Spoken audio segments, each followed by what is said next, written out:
Lord Steve, Punch Out TV. How are you all doing on this first evening?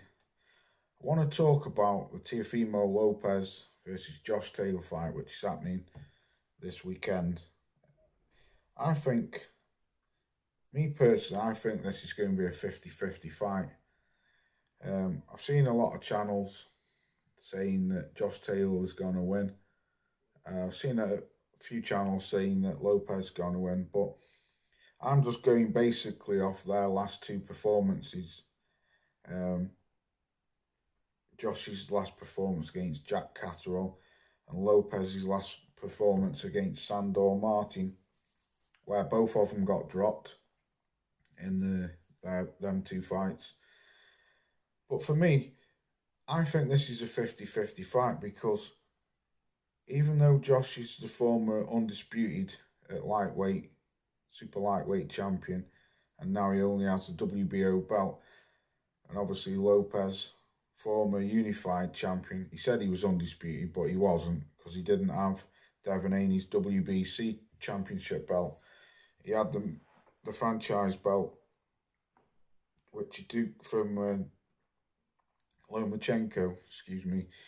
But for me, obviously Lopez has stepped up now to 140.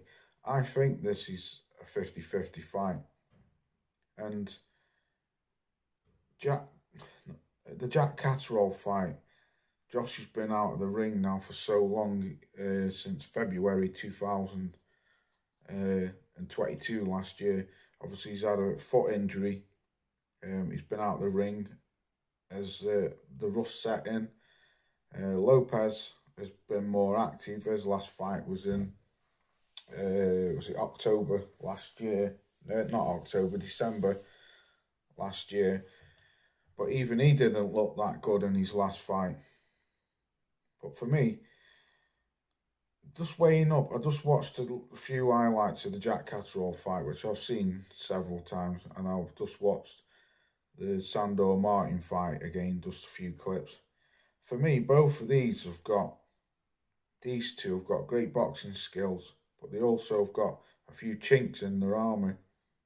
And what I could pick up on, both of them have got very low, especially Josh Taylor. Both of them keep the guard very low. I mean, you only have to go back and watch the Regis Prograis fight with Josh Taylor, how bust up his eye was.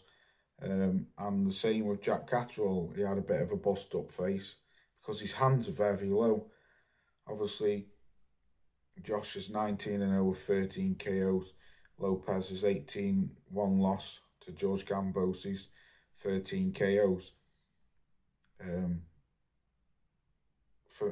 For me, like I forgot what I was going to bloody say now, but they both keep their hands low. Josh has got a good jab, very good jab, and he's southpaw.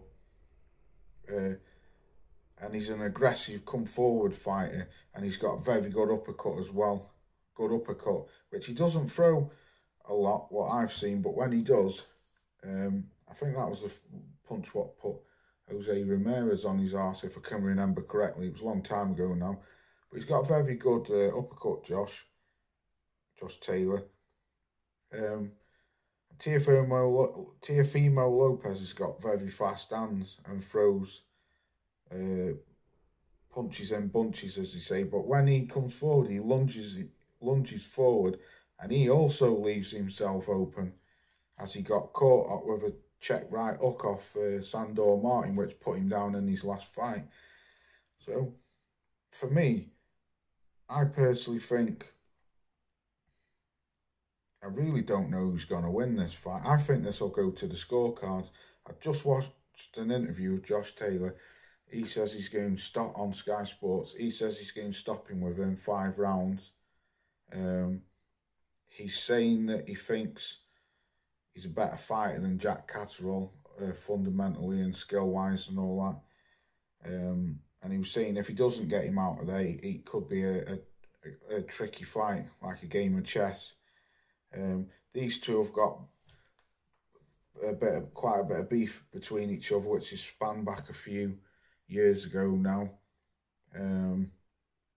Josh is on the road again in America, Madison Square Gardens, in Teofimo Lopez's hometown. Could the speed of Lopez be a problem for Josh Taylor? If you'd have asked me a couple of years ago, I'd have said no, because even though he was getting clipped quite a lot off Regis Prograis, who I think's got fast hands, what's Josh like now, especially with him being out the ring? He's got older and he's been out the ring for so long. He's super confident that he's going to win. So's Lopez. Has Josh got too much physical strength for Teofimo Lopez? Will he wear him down? Will the size and the power be a problem for Lopez? I don't know. And I think that's what makes this a good fight. I really do. I don't know who to pick for this.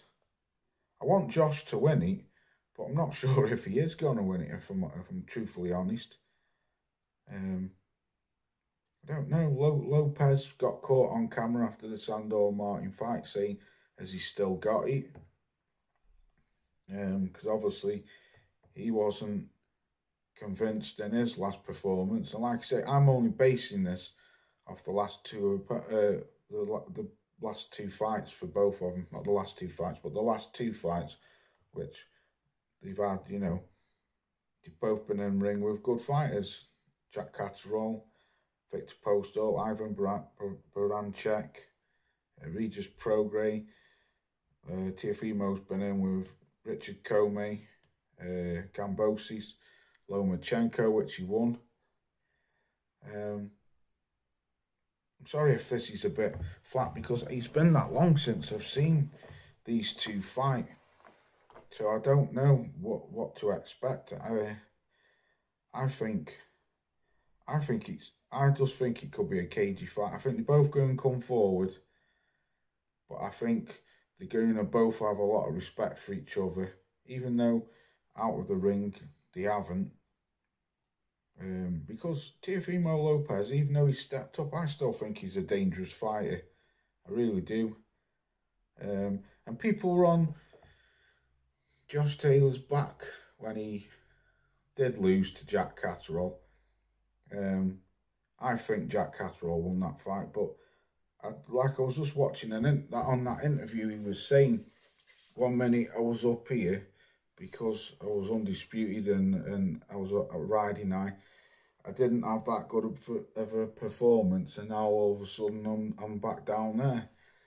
And I just think it's not the matter of the fact that Josh Taylor didn't really perform he probably didn't perform as good as what he has done. But I think it's a matter of the fact that Jack Catterall is a hell of a lot better fighter than what a lot of people thought he is, including me. I think Josh overlooked him. I think a lot of people did. I certainly did. I had Josh to beat Jack Catterall, to stop him, if I can remember. And I just think Jack's a lot better fighter than what a lot of people give him credit for. So it might not have been that Josh had a bad performance. He's just using that as an excuse. So yeah, I mean, for me, the key would be for Josh to use his jab. Don't go lunging in, but and obviously try and keep Lopez at bay and wear him down or something. But I think Teofimo Lopez might just come charging in, because he likes to charge in and he's got fast hands and stuff. But I don't know. I think this is a 50-50 fight. I really do. Let me know what you think. I've babbled on for long enough. Hope you enjoy the fight. May the best man win. I want Josh to win. I really do. But I don't know if he will. So peace out. Catch you on the next one.